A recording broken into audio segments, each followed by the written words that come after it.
Hello. So at the beginning of the semester, we were asked to define leadership. To me, leadership was a concept that involves one person or team taking on the role of organizing and managing an event, task, or situation through collaboration with others to determine the most appropriate steps to take next to benefit those involved, while adhering to the mission and purpose of the organization or group.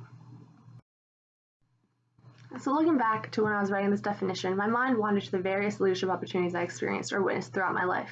I reflected on who I viewed as a leader, such as the president, my pastor, and my gymnastics coach, who also happened to be my father, along with what their role was.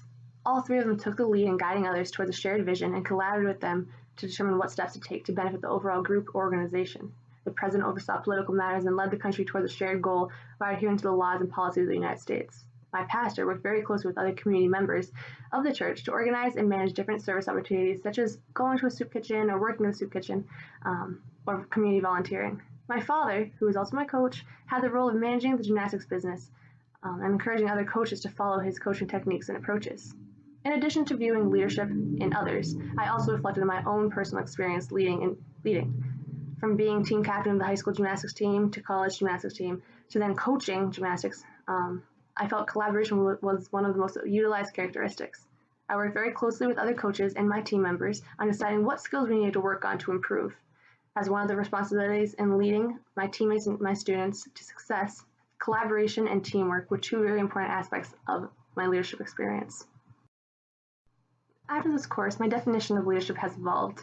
Today, I would define leadership as a concept that involves an individual's or a team's ability to model the way by collaborating with others to create and advocate for an inspired vision, motivate others to follow that vision, manage the delivery of the vision, and recognize the contributions and accomplishments made by the team.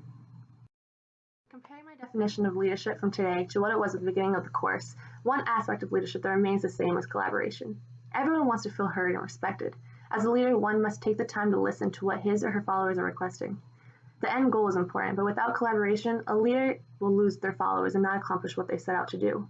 The purpose of leading is not only to achieve the next step, but to build a support system that will sustain challenges faced in the future. In my new definition, I incorporated different leadership practices and styles learned from class. In reference to Cruz's and Posner 5 practices of leadership, collaboration is part of the practice of enabling others to act. I also incorporated the practice of modeling the way and inspiring a shared vision by emphasizing on the leader's ability to set by example, manage the delivery of the vision, and motivate others to follow their lead. To incorporate the practice of challenging the process, I mentioned advocacy, as leadership involves being the voice of change and seeking ways to implement new ideas to improve the outcome. After realizing from this course that a leader must not be afraid to challenge the process and advocate for the change they desire, I removed adhering to the mission and purpose of the organization or group from my definition. It is important to adhere to the mission and purpose. However, as a leader, one must constantly be thinking of new ways to improve the organization or group as a whole. Lastly, I felt recognizing individual contributions and celebrating achievements was an important characteristic of leadership, which also resembles the 5th leadership practice, encouraging the heart. In my future practice as an occupational therapist, leadership and advocacy will become a significant portion of what I do. When working alongside other therapists and possibly taking on a director role, I will utilize characteristics from the situational leadership model and implement a democratic approach. Through collaboration, 2 of the 4 styles I will commonly use is the facilitation style and selling style. I will invite other members to contribute to the decision-making process and communicate effectively with them before making the final decision. I will also encourage a shared vision by modeling the way and maintain the role and my role being an active and positive member of the team. As a formal leader, such as a rehabilitation director, or an informal leader, such as an OT, a part of a larger organization, I will do my best to advocate for the well-being of my clients, other members of my team, and the community as a whole. By also taking a servant leadership style, I will focus on meeting the needs of my followers to enable their success and satisfaction before my own. One area that may be difficult is challenging the process. As an entry-level OT, having a voice and standing up against current policies and treatment approaches seems intimidating.